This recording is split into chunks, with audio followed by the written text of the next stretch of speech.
est de prier tôt le matin, car Jésus trouvera immanquablement le moyen de nous venir en aide. Il provoquera une situation inattendue de secours pour notre détresse passagère. Il n'abandonne jamais ses enfants, sachez-le. Vous êtes donc mis à prier très tôt. Et voici que dans la journée, un frère vous contacte.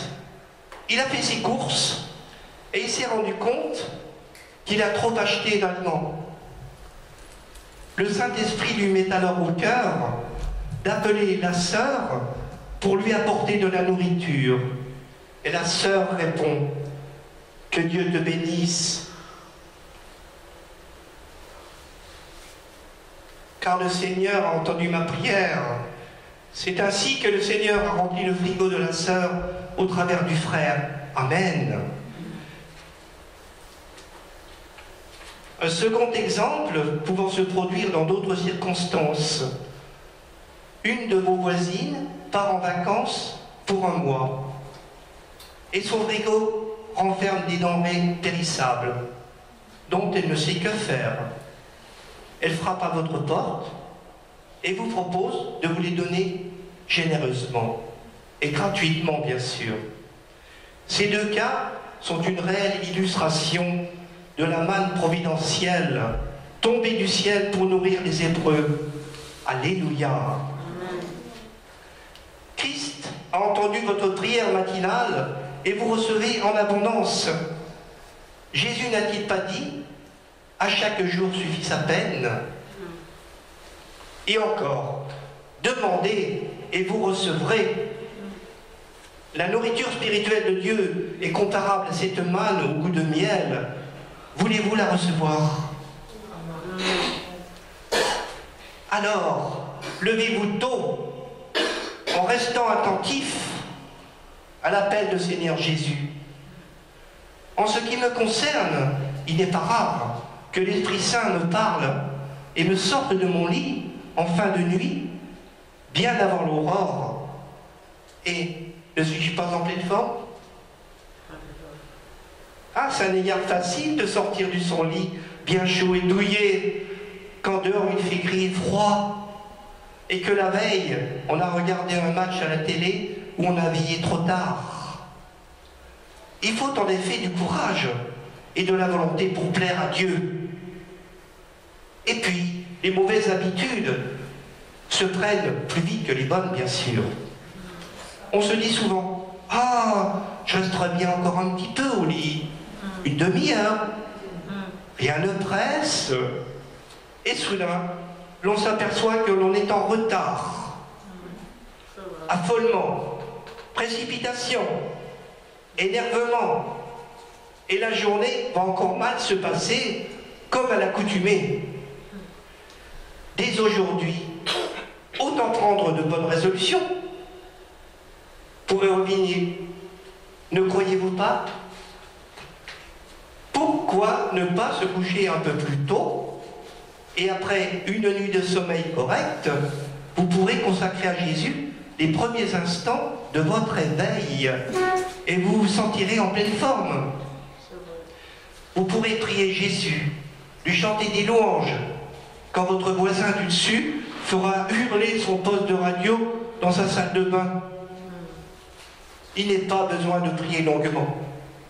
Choisissez par exemple 2 ou 3 versets de la Bible que vous méditerez un quart d'heure, tout au plus. Vous serez alors en relation directe avec Jésus.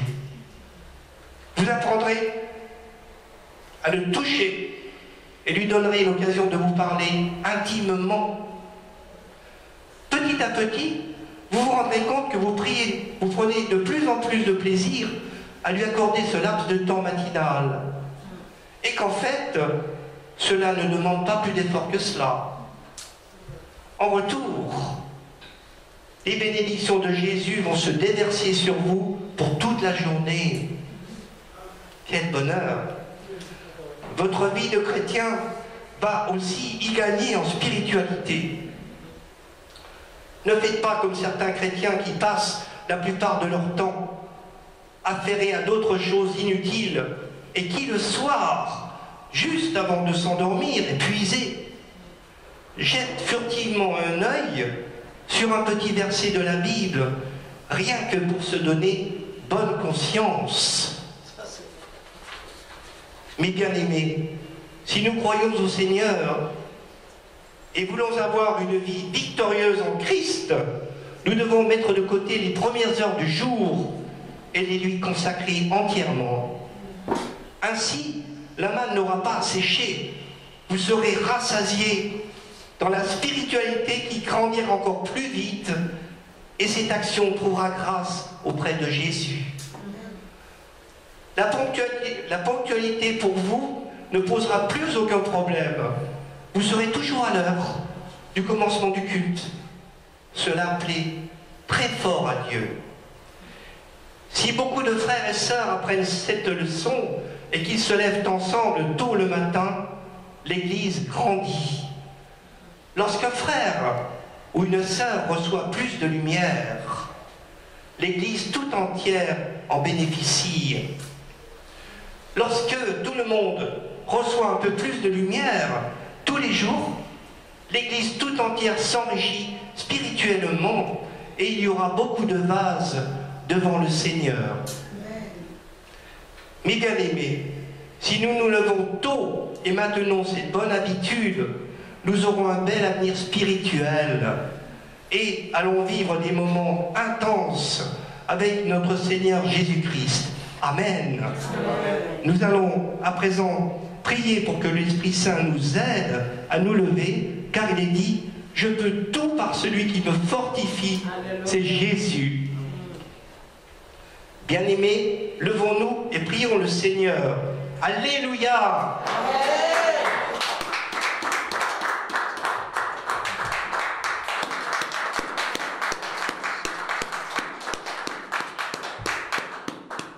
Merci mes frères et sœurs, merci mes frères et sœurs, je tenais à vous rendre hommage et vous remercier pour l'accueil que vous nous avez réservé pendant toute cette semaine. Et ma femme et moi avons été très touchés de votre accueil et surtout par votre ferveur exemplaire, car vous êtes vraiment des enfants de Dieu et il faudrait que les églises de Blanc-Ménil se multiplient à l'infini, de façon à ce que vous portiez toujours la bonne parole. Ouais. Allez dans la paix du Christ. Amen.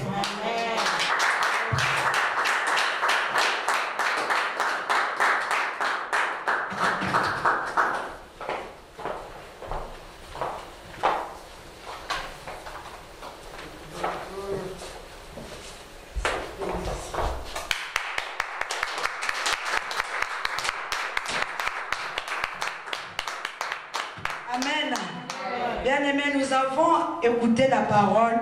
Tu as entendu la parole, j'ai entendu la parole. Alors nous allons prier.